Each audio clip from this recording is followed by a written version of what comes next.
Respect is both a noun and a verb. The noun actually has two versions.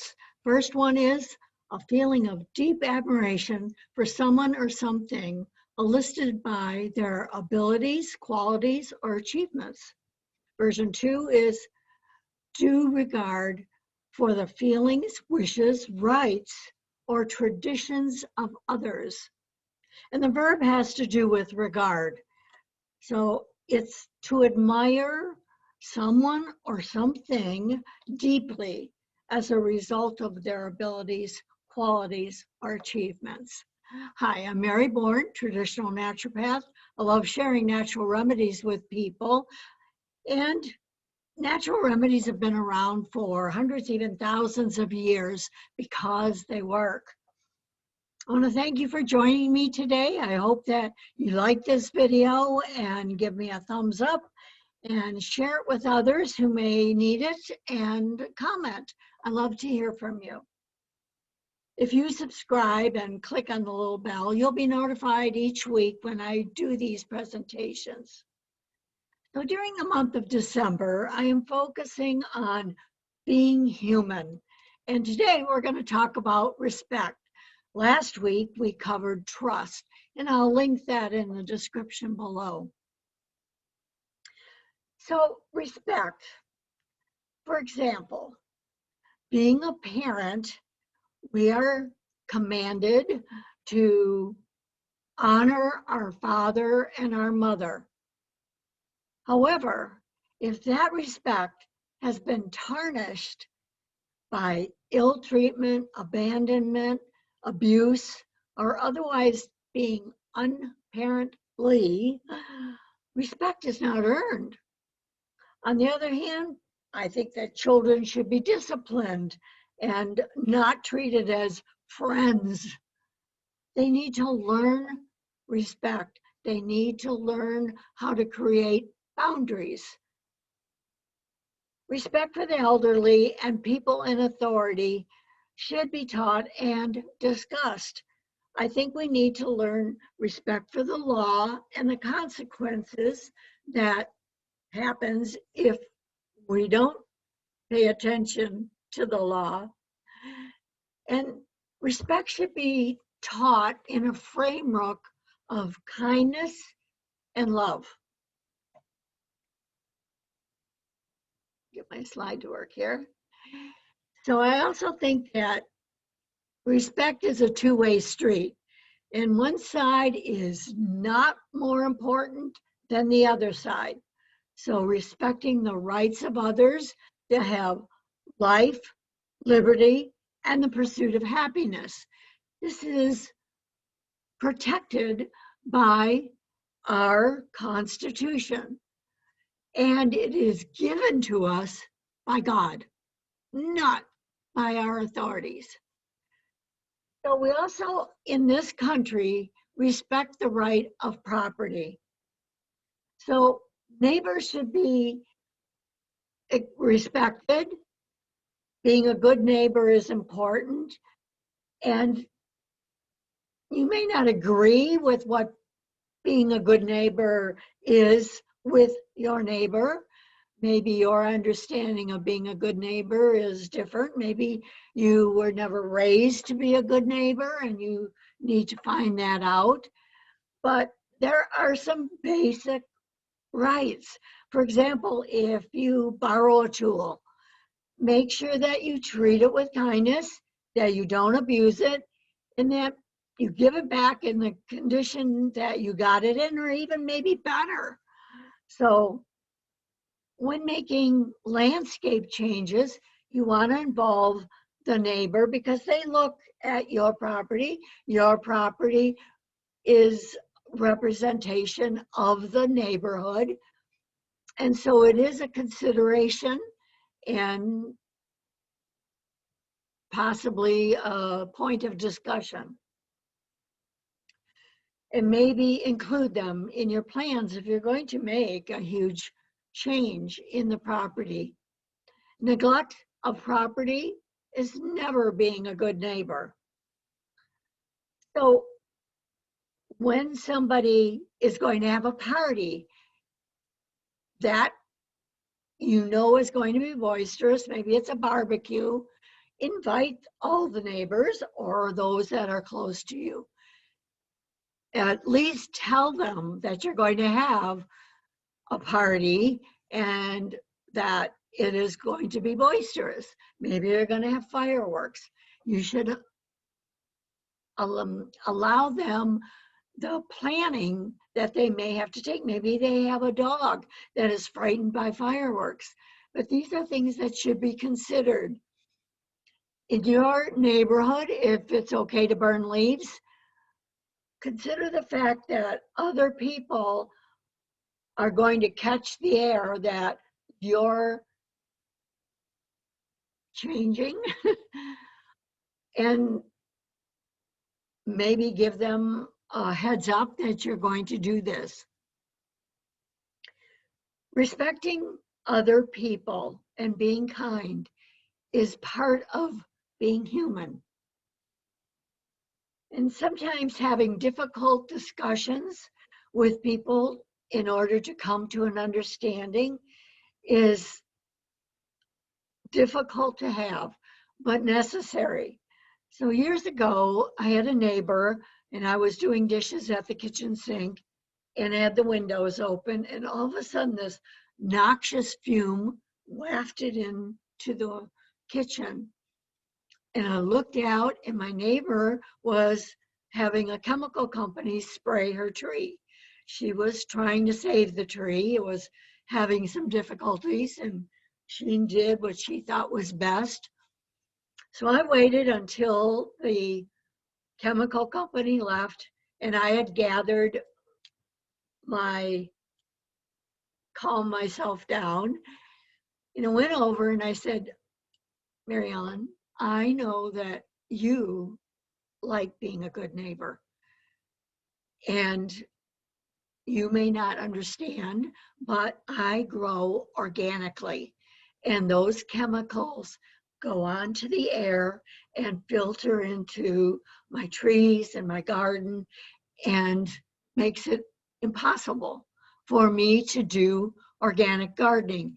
Can we come to a conclusion that you need another way of helping that tree get stronger? And I showed her all the books about neem oil and using essential oils.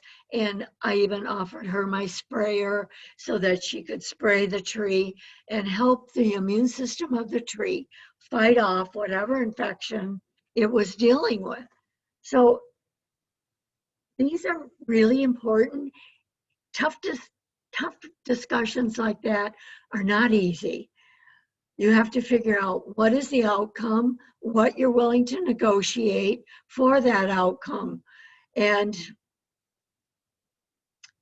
come to a place of kindness and caring before you start the conversation. So in other words, respect that it is their property and they do have the right to do as they please on it. As a good neighbor, you do want to consider that the air we breathe is shared. So you could, with kindness, point that out. Respect and trust go hand in hand. So last week's Health to Home class was all about trust. So I'll link that in the description below. And it talked about boundaries. Now, boundaries are things where you find acceptable and you're willing to let in, or that you're not willing to let in. And disrespect is one of the things that should not be allowed. It's along with bullying and all these other subtitles of disrespect. This type of respect has to do with traditions and values because we live in America. We are protected by the Constitution to enjoy our traditions and that it should not offend someone else's values or traditions. We should be free to express our traditions in a way that doesn't harm anyone else. If they are offended, it is their problem. It is not your responsibility to not hurt their feelings because you want to practice your traditions. For example, I'm a Christian. If I want to put up this nativity scene in my front yard, I certainly have the right to do so. If you want to put these symbols, because you're Jewish, in your windows or on your yard, that's your right. That should not offend me. I think we've gone overboard in trying to protect the feelings of others. We need to take a step back and see what we're giving up as part of that protection.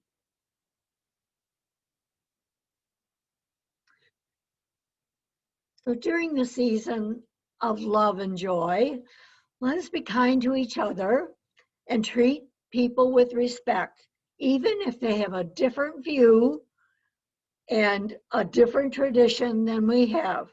And I know how hard it is. I've struggled with it myself.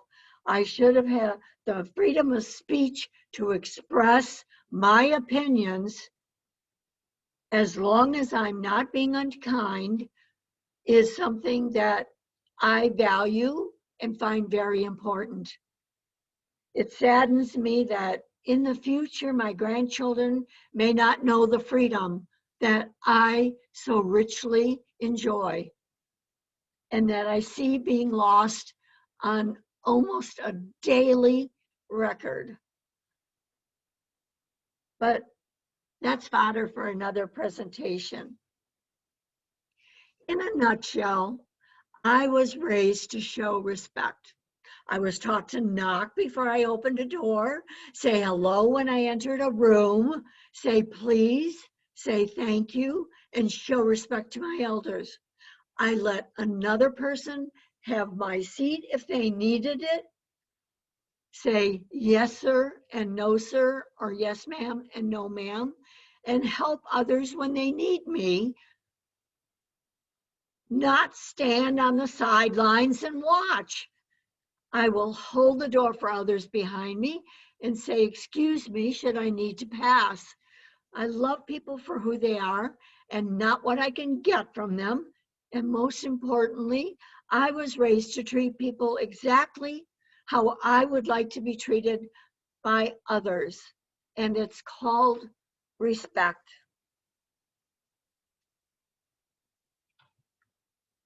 Be kind. Treat yourself and others with kindness.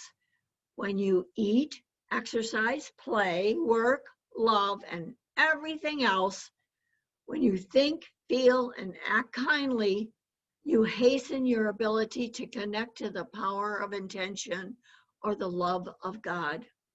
One of the basics of having a positive, healthy attitude is to begin with being kind to oneself. It starts there. If you don't respect yourself, others will not respect you. Creating personal boundaries of what is acceptable and what isn't is part of being kind to yourself. Eating the right food and being good to yourself, providing yourself with the supplements that will help keep you strong so you have the energy to be kind to others. Holding in the hurt of disrespect is dangerous and can lead to violence. It is much easier to point out lack of respect than to be the victim of abuse. Learning when a relationship has allowed disrespect to creep in is important. Discussion must take place, and there may need to be a mediator. Sometimes a person isn't aware of their belligerence. Sometimes a person is abusive because they've stretched the limit too long. and you maybe have led them to believe that they could be verbally abusive, but you draw the line at physical abuse. No abuse is allowed. Sometimes alcohol and drugs enter into it. These have been known to change our mood, and the need for a drug can drive people to be very disrespectful and very unkind and often abusive. Make sure that children are learn that perhaps sugar is something that causes them to be unkind. It may even cause them to be angry and disrespectful. Have that difficult discussion with them. And don't eat sugar in front of them. How cruel is that? So be kind to yourself and give yourself what you need to feel good, as far as good food and good music and entertainment and loving, hugging friendships. Say to yourself, I deserve better. That behavior is unacceptable. Shout it out. Do not allow people to abuse you. I don't deserve to be treated in that manner. These are statements that you may need to learn. If you're just very timid in that, you need to learn. Practice it in a mirror and say, I have too much respect for myself to be treated that way. Bullying is not fun. Oftentimes, the person doing the bullying has been bullied. So you need to understand that holding in the hurt of disrespect is dangerous, and it very definitely leads to violence. So if they can get away with a little bit, they can get away with a lot. So when you're working on creating a better mood in the home, it's a great thing to have a diffuser.